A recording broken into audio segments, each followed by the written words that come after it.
I think it's 6:05, my clock, that we think we'll get going. Well, welcome everyone to this AMA. We're very delighted to have Camila Russo, founder of the Defiant, joining us for this event. Well, this evening for me, it might be mornings and afternoon for everyone else. Camila has a different background to what we've had before. She comes from the media sector, journalist by trade, a phenomenal writer, have worked for Bloomberg News, and also an extremely good author. And we might talk about the Infinite Machine a little bit later and the process that went into writing that. But as mentioned, she is the founder of the Defiant, one of the leading crypto content platforms and sources of which I know many of you have had the pleasure of reading and rely on for information. So Camila, it's been an absolute pleasure to welcome you here today. I'm going to say a few words in general about etiquette, guys. So if you what's going to happen with this event, I'm going to ask some general questions to get the conversation started for about 10-15 minutes or so, then hand over to you guys, the Encode community, to ask whatever you want. We can ask this in one of two ways. You can either raise your hand. There's a nice raise hand option somewhere. I see if you go reactions, then I'm raising my hand and we'll get to you, or you can use the chat function and drop some questions in there where I will read them out. We'll let the conversation go where the conversation goes and end just before the hour mark. But Camila, welcome. Thank you so much for coming. We ask one usual question when we get started for these events, and it's a kind of general one. But when you were in university, when you were younger, what did you want to do, and how has that compared to where you are now? Well, first of all, thank you so much for inviting me. It's great to be here. And yeah, happy to share my background and career with everyone, and hopefully it helps. So I guess, okay, so growing up, I think I always knew I wanted to be a writer. I started writing on kind of journals since when I was 9 years old. I moved to Miami from Chile. I'm originally from Santiago, Chile, and I moved there. And my grandmother actually gave me a kind of very girly journal with a lock, and kind of the fussy cover and so on. And as I was like experiencing all these this kind of new life in the United States, I started writing it in my journal, and it just became a habit since then, just like writing everything that was happening, and then eventually just like writing stories, writing poetry. So that was like always with me. And briefly, I thought I wanted to be a doctor. I really liked biology class in school and did very well. So I was like, maybe I'll be a doctor. But I get very, very upset when I see blood and needles. So that was like, no, never mind. I'll stick to writing. And then very last minute, I decided to go with journalism. I thought it was like a more practical career choice than, just like literature. I thought, I'll have an easier time finding a job as a reporter or a journalist than making it as a writer straight away. So yeah, that's why I went into journalism, and really happy I did. Like I really loved it, telling stories, kind of reporting on the news. I really enjoyed kind of the newsroom experience, interviewing people. It was a really fun kind of career, and it's weird to talk about journalism as kind of in the past tense, since I've kind of very gradually evolved into not a journalist, but really a CEO, or at least like an editor in chief of the Defiant. So, anyways, that's been um, I guess like an unexpected transition for me. Oh, so much to unpack there, but I must start with a more general question, which is you've obviously done a huge amount of writing. You clearly have a great passion for it. What is the secret to writing well, would you say? Well, not even the secret, the advice. Wow. You had to boil it's such a big topic down into something simple. Okay, how to write well. I think it comes down to writing what what you know and what you actually feel, and just, I think writing turns bad when it's inauthentic. So when people start kind of adding like unnecessary words to a page, or when it's inaccurate, or when you know I think people like try to make their writing good by adding too much to it. So like I had like too like heavy descriptions or adjectives, or complicated words to sound smarter, all these things. I think good writing needs to start from a very authentic place. And in kind of fiction writing, that's also true. It's like writing from something that you feel strongly about or you're passionate about. And in nonfiction writing, it's about just writing the facts, reporting the facts, getting to the bottom of things. And from there, like, I think that's the starting point. And there, that starts to build in having a good structure, having good sources, having good interviews. Then you start to add to a good story. But it needs to come from something that's true, that's authentic. And for news writing, it's very specific. There's like certain rules about what makes a good news story. It's something that's surprising, that includes basically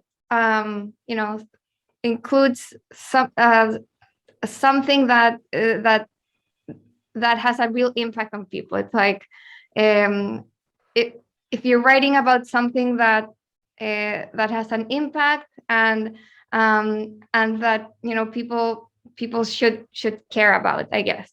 I guess like a very kind of convoluted answer, no, but absolutely fantastic. it's just very hard. Like, what's the secret to good writing?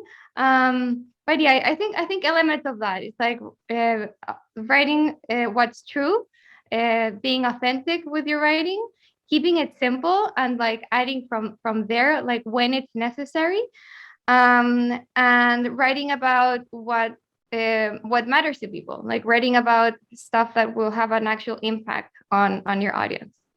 Absolutely fantastic, brilliant, and very, very concise as well. So thank you very much. What's obviously your career took you to Bloomberg, and you were there for a jolly good length of time. What was that experience like? What was good? And I guess more interestingly, what was bad about Bloomberg? Or not bad. I mean, that's unfair. But what was less than optimal? So my experience at Bloomberg was great. Like it was very formative. I wouldn't be where I am without having gone through that. I got to Bloomberg through their internship program. I applied to. So I started my career in journalism in Chile. I worked at a newspaper there for a year. Then I decided I wanted to try to work in a big kind of global media company.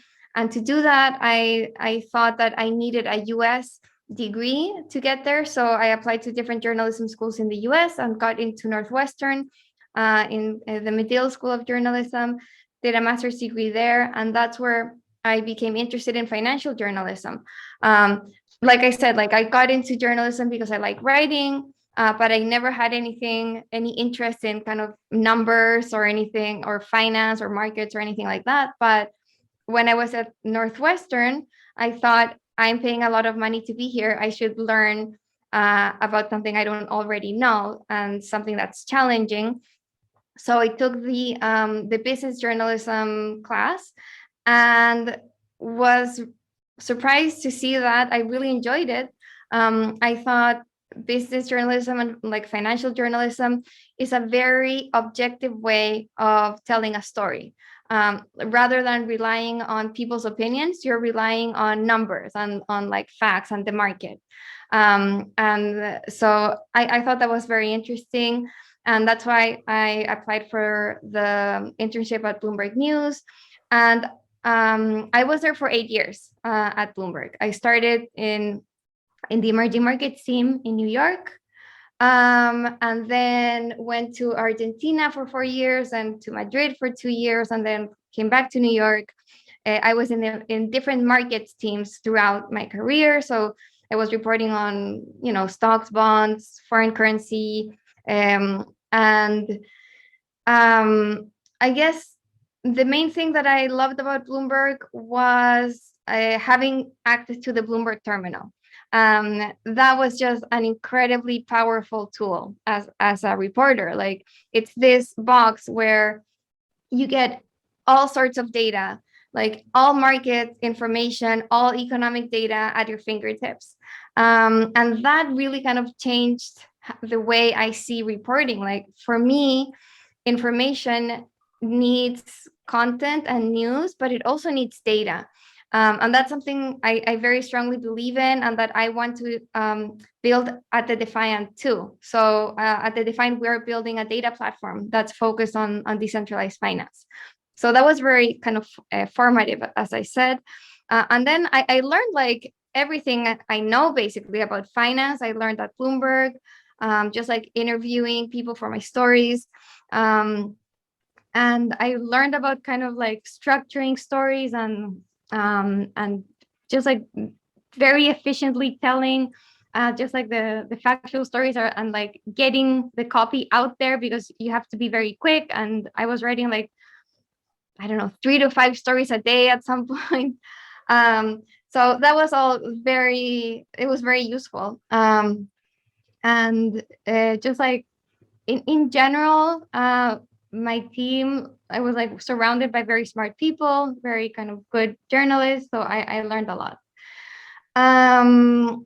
The negative, I say, came from kind of the last part of my career at Bloomberg, which was, it was a time when I was seeing that clearly crypto was going to be big. Like, I first wrote about Bitcoin in 2013 in Argentina.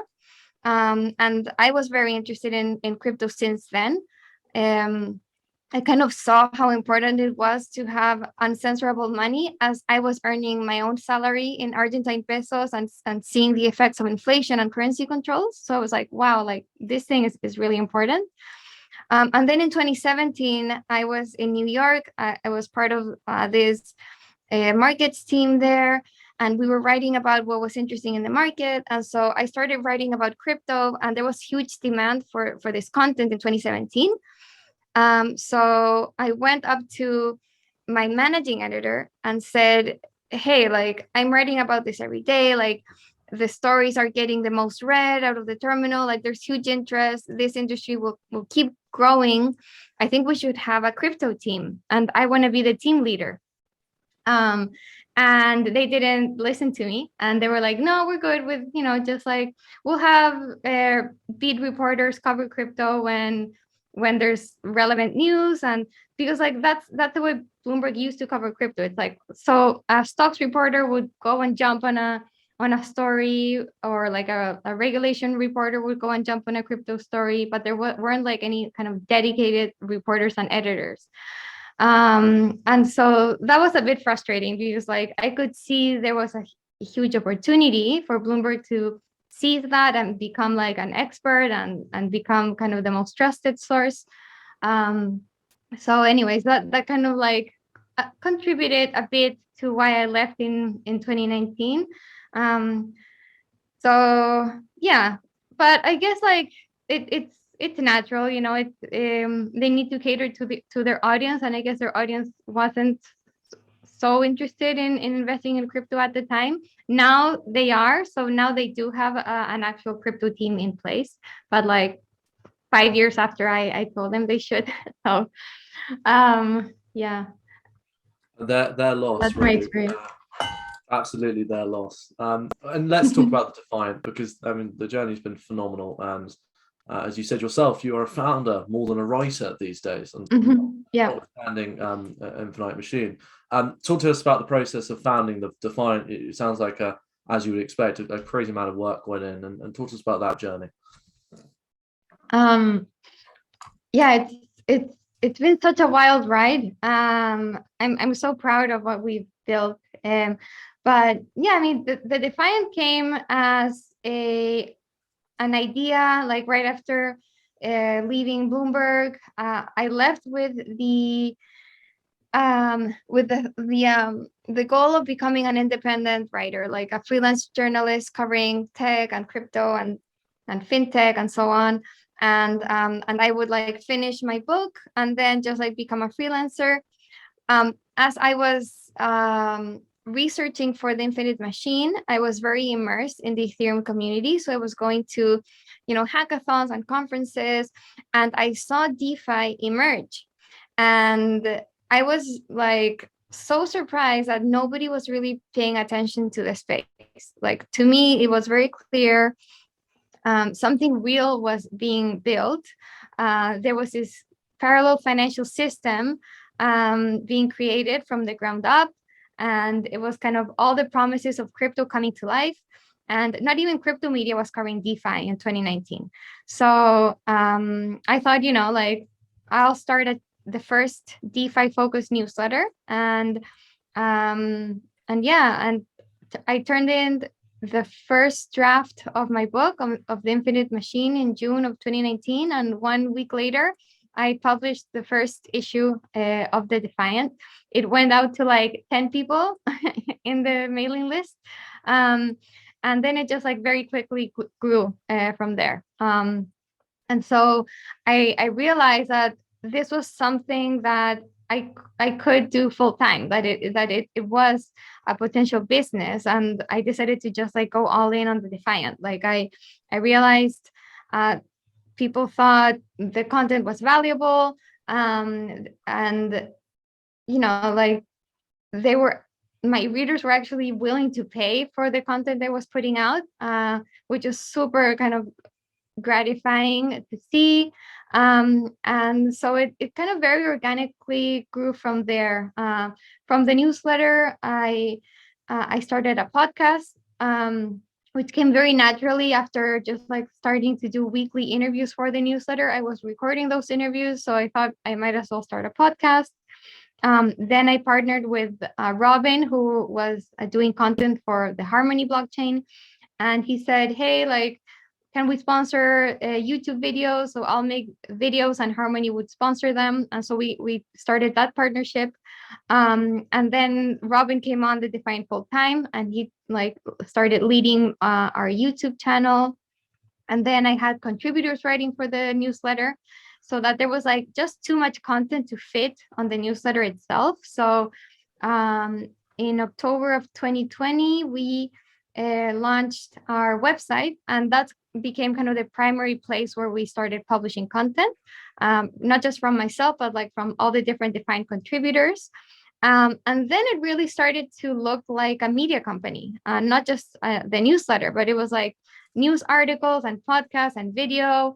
And the Substack newsletter became kind of like the place where all this was like summarized and sent out to our mailing list. And around this time, I thought, like coming from this Bloomberg background, I thought there's a bigger vision here with the Defiant. Like the Defiant is really the only information source doing objective, unbiased journalism, focusing on DeFi and Web3. We are kind of the only finance-focused news outlet in crypto, in a space where everyone is kind of a generalist, like CoinDesk, The Block, Cointelegraph, Blockworks. Like the place is so saturated with just general crypto news. And the Defiant wants to be really more kind of the Bloomberg of Web3, just like more financially focused.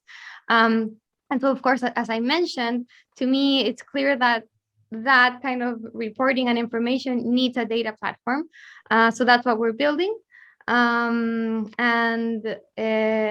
that's kind of our big vision. This year, the goal is to launch the MVP of this DeFi focused data platform, which I wanted to be very close to the Bloomberg Terminal kind of experience, where you go in, you use a search bar to find whatever asset.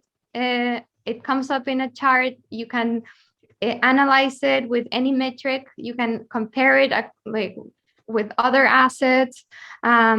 You don't need any kind of, it's very user friendly. Like it's not like doing analytics where you need to write queries and so on. Like anyone can just go and create any chart and table. So it's like very customizable. And just like I wanted to have like a huge breadth and depth in data. So like a place where you can find all DeFi and Web3 data in one place, rather than kind of where we're at now with crypto data or DeFi data. That's like you need like a dozen different trackers open. And I'm sure everyone here has experienced that. Like to analyze DeFi data, it's like you need to go to DeFi Llama, DEX tools, and yield farming tools, and like all these different trackers. So I want to aggregate all of this in one place that's standardized and customizable. So that's what we're building. And then, and then kind of the last piece of the Defiant is that we really do want to become Web3 native. So not just covering Web3, but being a part of it. So the goal is to decentralize the Defiant itself as well, and provide kind of ownership and incentives for our community to participate in providing data and providing content to the Defiant itself. So that's also coming down the line. So it's been a journey, and it like really happened very organically, that it went from kind of me just like writing the Defiant by myself, to having contributors, to having a team of writers. And then like this team started growing into different disciplines that I'm not an expert on. So I'm managing a team of developers, of writers and editors, also of like marketers and growth people. So it's really kind of slowly grown into an actual like organization. And yeah, that's become, it's really fun. It's really exciting to be building something from the ground up. It's exhausting. There's like no work-life balance for me. But I just like, I couldn't be happier and like prouder of what we're building. So yeah, I just like, I wouldn't kind of go back. But sometimes I'm like, oh my God, like when will I ever get a break? It's like, but anyways, still kind of very, very happy with where we're at. Fantastic story. And I have to ask one more question, which even adds to your workload, which is you are a very successful author as well. And Infinite Machine has been a great success, has been one of the, if not the biggest crypto-related publication ever. I mean, crypto is short enough that I can make that claim. You did this while building the Defiant into what it is today. So I have to ask, before we take one of the many questions, what was that process like? And was the success, did the success match your expectations, or yeah, I want to hear everything about the process of writing the book. Yeah, so the process started end of 2017. I was like reporting about crypto for Bloomberg. I saw this huge boom, and I had always wanted to write a book. I was always looking for like where this book idea could come from, and I decided it has to be crypto. Like there has to be a book in here. So I thought, Ethereum is the best story to tell. Like there was no book on the founding story of Ethereum, and I thought, being the second biggest cryptocurrency and kind of what gave way to the ICO boom, I thought, it's definitely worth documenting. So yeah, I actually contacted, I was reading a book at the time, The Spider Network, by this author called David Ehrlich. I'm not sure how you pronounce his last name. But it was like exactly the kind of book that I wanted to write. It's a nonfiction novel. So it's a book about true events that happened, but written in a way that reads like fiction. So kind of like Michael Lewis type books. Like he's like a big idol of mine. I always wanted to write like that. And David Ehrlich with the Spider Network. It was a book covering kind of the LIBOR scam, and he wrote the book like that way.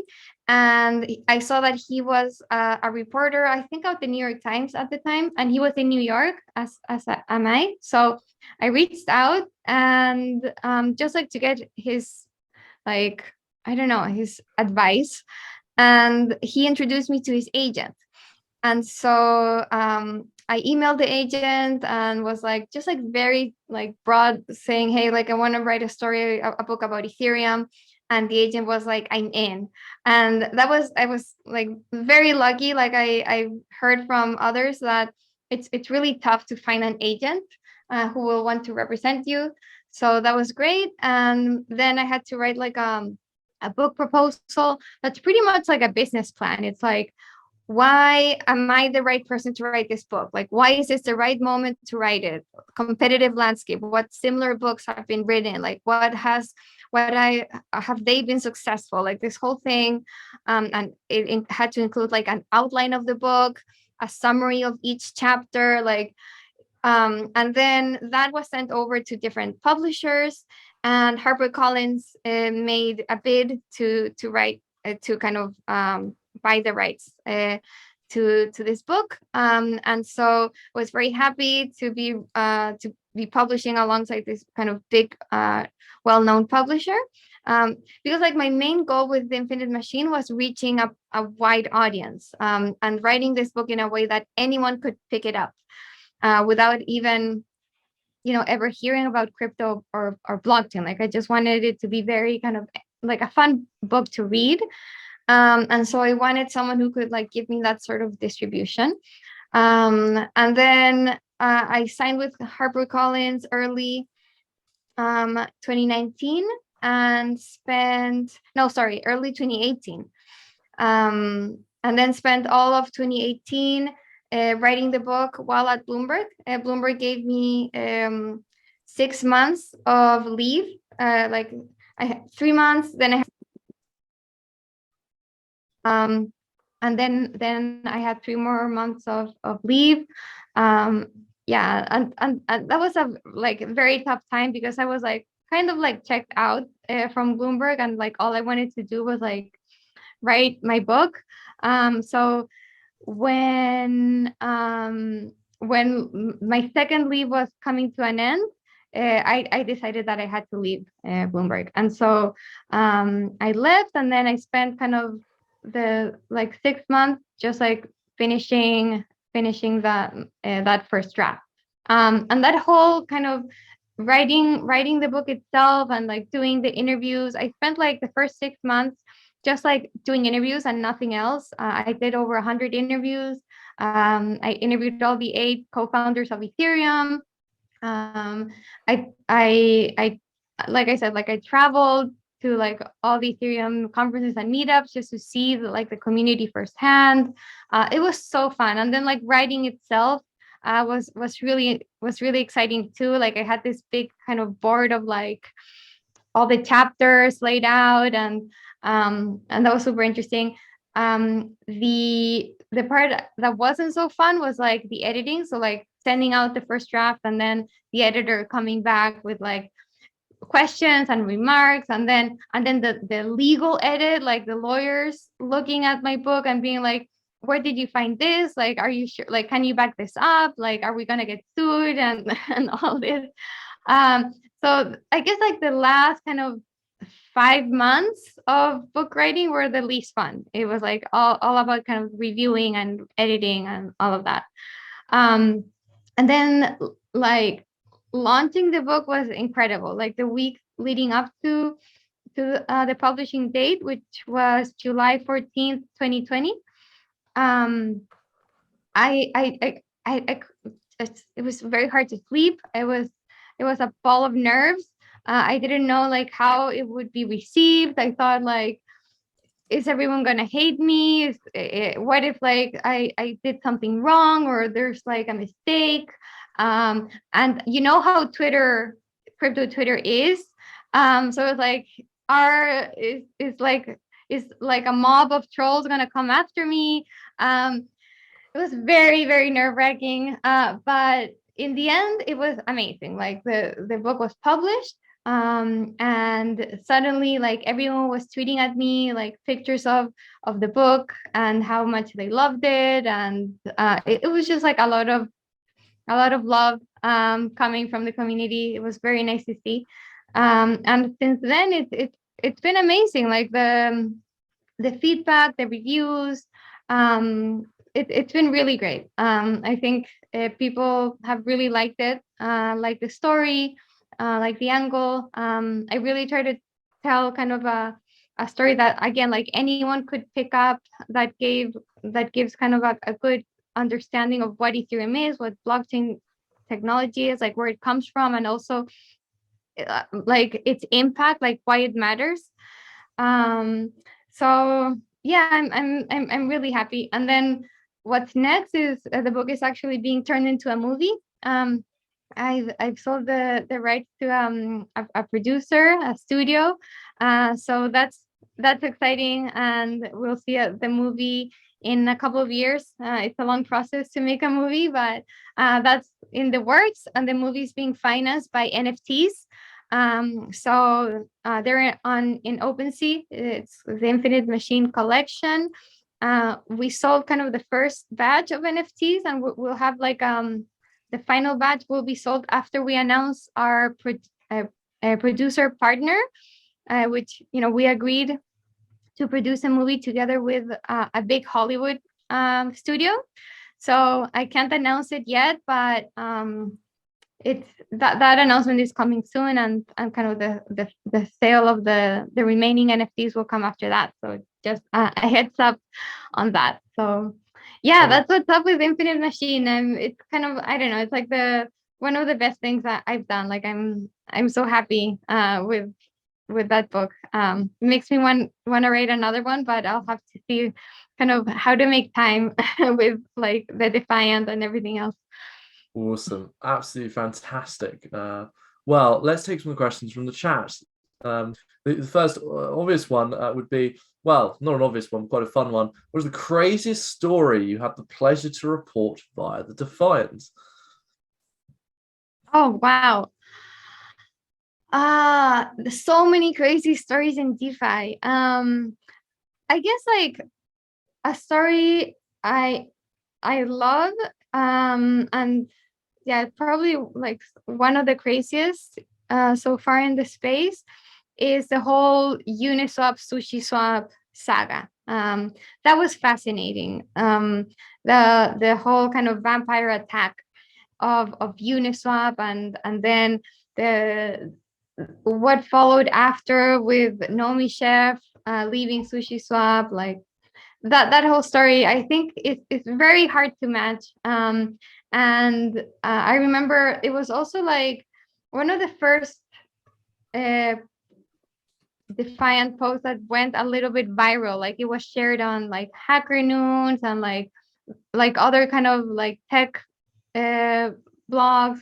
I'm forgetting the name, but there's like a very important kind of tech site that shared that reposted that Defiant story. So it was just like a very important story in DeFi that I think shaped a lot of how the space kind of is like a lot of what happened later in DeFi, like the whole kind of airdropping tokens. Like there's been other people trying to mimic like the vampire attacks. There was a whole anon aspect to it with like the Sushi Swap team. And yeah, I think it's kind of like become this I don't know if template, but it's a story that just has so many elements that have become very kind of like the hallmarks of the space, So yeah, I really love that story. Perfect. Awesome. What has been your biggest challenge since starting the Defiant? That's tough. I think that the most important thing about growing a startup, and this might seem cliche, but I think it's cliche because it's true. It's building the right team, building a good team. So the biggest challenge always is hiring, finding the right team members and the right talent to come on board. Very nice indeed.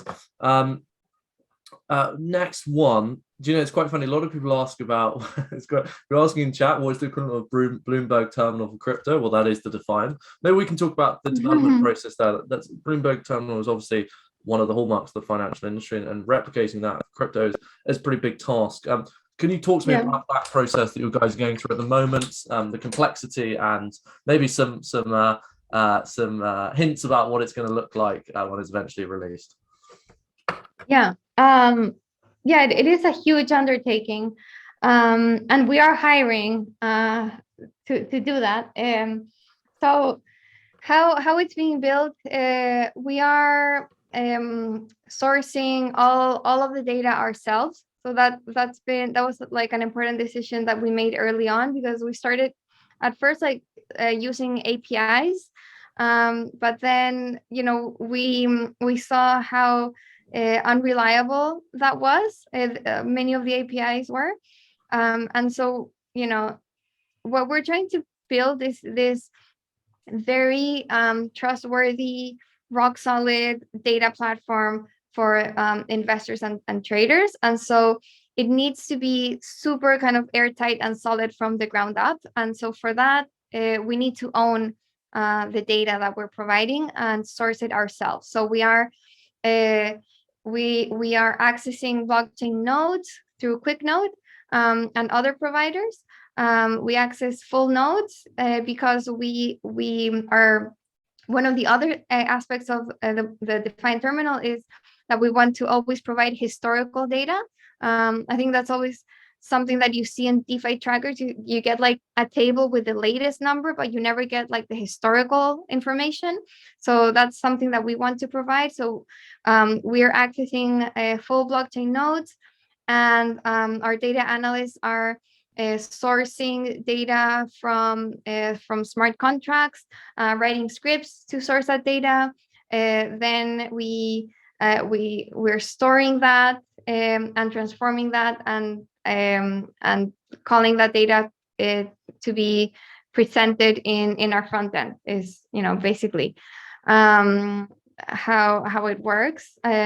So it's a really complex task. Right now we are tracking the main DeFi metrics on the Ethereum network, and then next, the challenge will be to make sure that we're providing the same kind of depth for all of the different networks where DeFi is happening. So it's obviously kind of will be chain agnostic. Like we just want all of the DeFi data there. So we are hiring more data analysts to achieve this. But in the medium term, I think the way to scale will also be to open up our process so that projects themselves can add data to the terminal, and maybe go through some kind of through a check to make sure that everything is accurate. But I think that will be the more feasible way to scale going forward. Have like a mix of our own data engineers sourcing data, but also have projects themselves add that data. Perfect. Let's go, Junie. I'll let you ask your question out loud. Junie, if you want to ask your question, if you're still there. Yeah, thank you very much, Tony. So yeah, I'm gonna ask two negative questions because I think sometimes it's useful for being prepared for undesired situations. So my questions, I wrote them down here. is, do you think there will be sufficient motives for governments to prohibit exchanges, crypto exchanges, given that traditional banking is losing interest against DeFi? And if so, could DeFi still survive without government approved exchanges? So regulation. That's always been kind of a big question around DeFi and crypto. And it's hard to answer because there's different regulatory bodies and they're all approaching crypto in a different way. So what we've seen is some countries have like friendly crypto rules and regulations. Others prohibit crypto outright. And I guess from the US standpoint, where it's obviously kind of one of the biggest crypto markets, we've seen some encouraging signs. President Biden sent this executive order, which acknowledges that crypto is that it'll be important for the US to retain its lead as a hub for innovation in the space. It also acknowledges crypto as a way to gain greater financial inclusion. So I thought that was very positive. So I think that crypto has become too big to fail in a way. Like it's something that that's here to stay. Basically, it's over kind of $1 trillion market. There are thousands of developers building it, many startups, and millions of people holding it. So it's become really too big for regulation to kill. Also by the very nature of it, by the fact that it's decentralized, that it's based on networks that don't rely on central entities, it's very hard for regulators to control. So you have things like examples like China banning crypto I don't know how many times, and the fact that they can't just kill it outright, it just shows the power of a decentralized system that really can't be controlled. So I think regulators are recognizing this, that crypto is here to stay, that it can't be killed, and that they need to find a framework to work with it. So I think that's kind of where we're at, and I think it's a really kind of positive development in this space. I think we do need more regulatory clarity, so developers and builders and businesses know where they stand. So I think we are getting that. We will see more clarity from regulators coming up. Okay, thank you very much. Awesome. Rain, do you want to ask a question as well? Yeah, hi everybody. Hi Camila. How are we doing? Hey. Good. How are you? I'm fine, thank you. So I did already previously write my questions in the chat. I wasn't aware exactly what the protocol was going to be. So my first question of a two-parter was, given the emerging blockchain arena, where do you see the future of media in general going with this decentralized system? Like, what would be the big, I would say, hurdles in that arena to overcome for trying to have media in the DeFi area? Do you mean what hurdles would a media company have to overcome to cover DeFi, or in what way? Okay. Yeah, I think I maybe didn't articulate myself very well. Yeah, so like in the media in general, like for you, for the Defiant, like where do you see the Defiant going in the future? Like how do you plan on reaching that wider audience and not just staying like, because right now you're very popular in the crypto space in general, but how do you plan on reaching those levels of a more general consensus of people knowing the Defiant and knowing your media? Yeah, no, great question. And that's something that we are thinking very deeply about, obviously.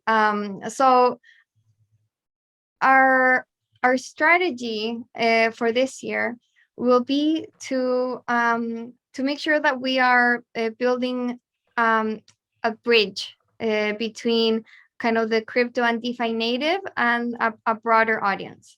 And that bridge will come through education. So we are building a crypto course, like a Defiant Academy or university kind of, where it's an online course that's designed to take you from like 0 to 1 in crypto. So you can start the course like not know anything about crypto, and by the end you graduate and you can be a degen yield farmer. And so that'll be kind of an important piece in the Defiant, because right now what we are finding is that we cover DeFi and Web3, very deeply. We really kind of go in the weeds and we can get technical, and I talk to my readers, and what I get is that a lot of them like don't understand much of the content that we're putting out, and there are people who like are new to crypto and landed on the Defiant and are interested to learn more, but like they don't get our content. So having that kind of piece that can bridge, that can serve as a bridge for newbies, will be important. So the educational component, strengthening that educational component, not only with this online course, but also with print kind of tutorials and primers and video content as well. So having a big push there. We're also just like have been working to position ourselves just like very high in search, which is just like a very traditional way of gaining visibility for media. But in the end, that's what drives traffic, and that's what will drive traffic to the Defiant. When people search for crypto and DeFi terms, that the Defiant comes up as one of the first choices, and this is just like a very kind of long-term strategy, and just like a lot of work that goes into like writing those stories that get linked, writing evergreen content that people can come back to. So all of that is in the works. And then I think the final piece is broadening and strengthening our community. So we are starting to host more events.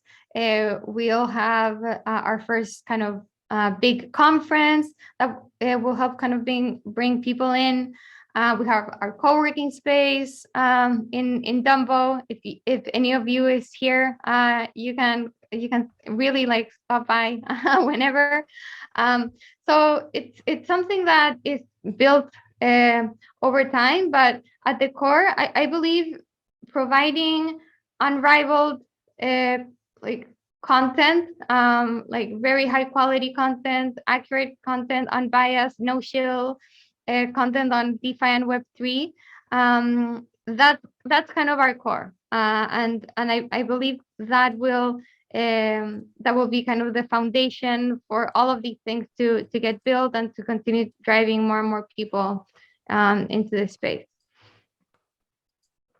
Awesome, Rain. Thank you very much. A little bit conscious of time. Well, very much conscious of time. So I think we might end with a funner question. Well, they're all fun, which is a little bit away from crypto, which would be, what would be the 3 books you'd recommend people read? Ooh, well, obviously The Infinite Machine, I'll have to say. Besides The Infinite Machine, about crypto, well, I loved Digital Gold. That was kind of the first, I think, crypto book I read. That's kind of the story of Bitcoin. Bitcoin Billionaires was really fun, about the Winklevoss. Just kind of, this book was super interesting, and it helped me, like, as I was writing the Infinite Machine. It's dead the first 3,000 years.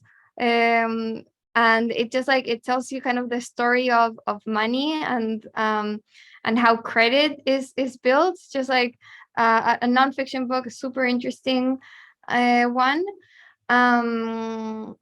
What else? Like the Michael Lewis books, like Liar's Poker is a classic, and like very kind of inspiring to me. So I don't know. I think I probably named more than 3 already, but I really Absolutely fantastic. enjoy all of those. All of them. But I think we have to emphasize that if you haven't read The Infinite Machine, you absolutely should. It's an absolute cracker. Yes. Camilla, that takes us broadly up to 7 o'clock by my watch. So I think we'll bring things to a close there. Thank you so much. That was absolutely fantastic. And it's wonderful that how eclectic your journey has been, not just on the kind of journalism media side, but being a founder, being an author, and being, quite frankly, an inspiration on all of those fronts. So thank you so much. And Thanks so much. I can't wait to also read this back on the transcript and pick up gems that I missed. And I know that the devs, the hackers, will be extremely grateful for your time. I know they are, and to read it and watch again. So thank you so much. Awesome. Thank you all. It was a pleasure. Awesome. Well, everyone, have a wonderful evening, afternoon, morning, wherever you are. We will look forward to seeing you soon at a future Encode event. And do please go and follow Camilla on Twitter. Go and read the Defiant. Go and buy and read The Infinite Machine, and maybe even stop by the co-working space on the way. And have a wonderful rest of the day, wherever you guys all are. Thank you very much. Thanks so much. Bye. Bye.